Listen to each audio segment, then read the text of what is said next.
Баршаңызға сәлем достар, менің YouTube каналыма қош келдіңіздер.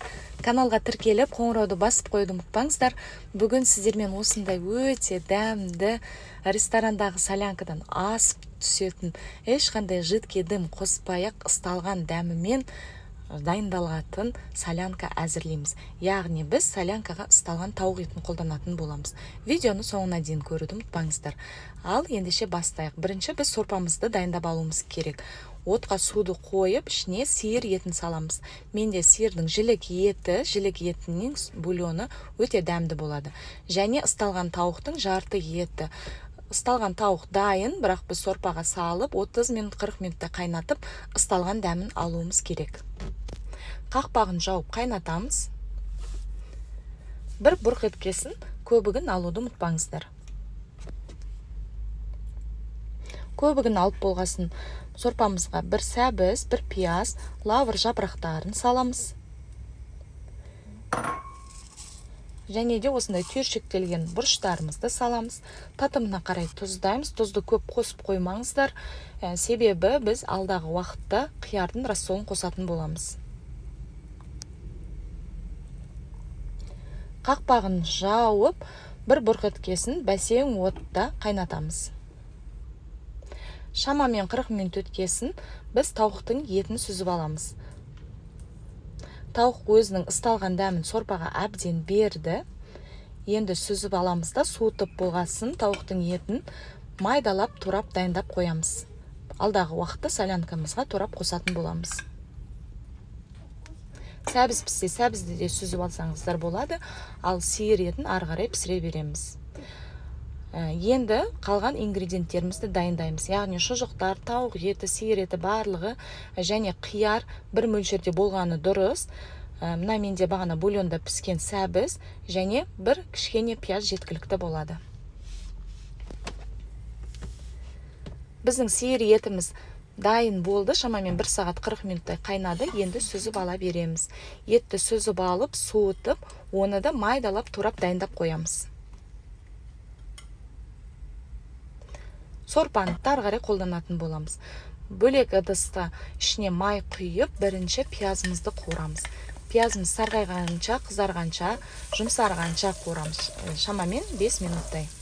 Пиязымыз қуырылып болғасын, ең бірінші біз піскен шұжығымызды саламыз. Мен бижанның шұжықтарын қолданамын, өте дәмді. Сорпаға дәмін өзінің тек қана шұжықтың дәмін алып кетпейді. Және піскен шұжығымызды біз қызарғанша қуыруымыз керек. Бұл өте маңызды. Піскен шұжығымыз жақсы қуырылып болғансын ғана ысталған шұжығымызды, яғни копченый шұжығымызды салып, тағы да 3-4 минуттай қуырамыз. Қазанның астындағы отымыз қатты болып тұр.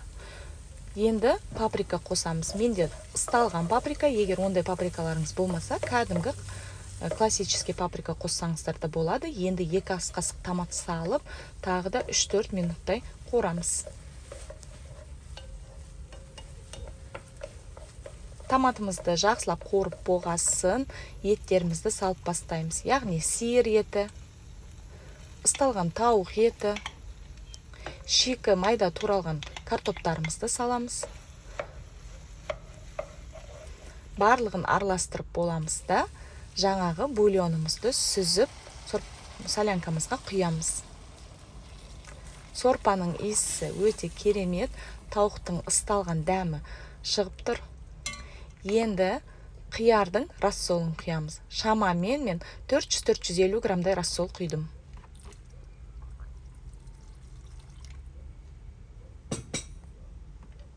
Сорпаңыз ащы болып кетпеуін қадағалайыңыз.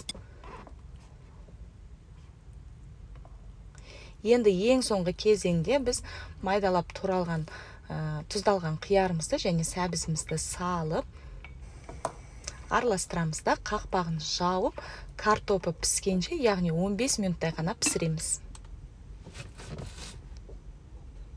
15 минут өткесін сорпамыз дайын, астын өшіріп, осылайша жарты лимонның суын сығып қосамыз.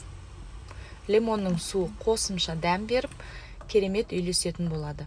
Бір араластырып аламыз да қақпағын жауып, міндетті түрде сорпаны 20 минутқа қалдырамыз. Осылайша сорпаның ішіндегі ингредиенттердің дәмдері бір-біріне үйлесетін болады. Солянканы міндетті түрде қаймақпен, маслинамен және лимонмен, көксөкпен ұсыныңыздар. Өте дәмді солянкамыз дайын.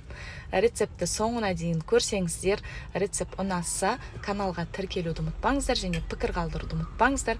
Баршаңызға алдын ала рахмет.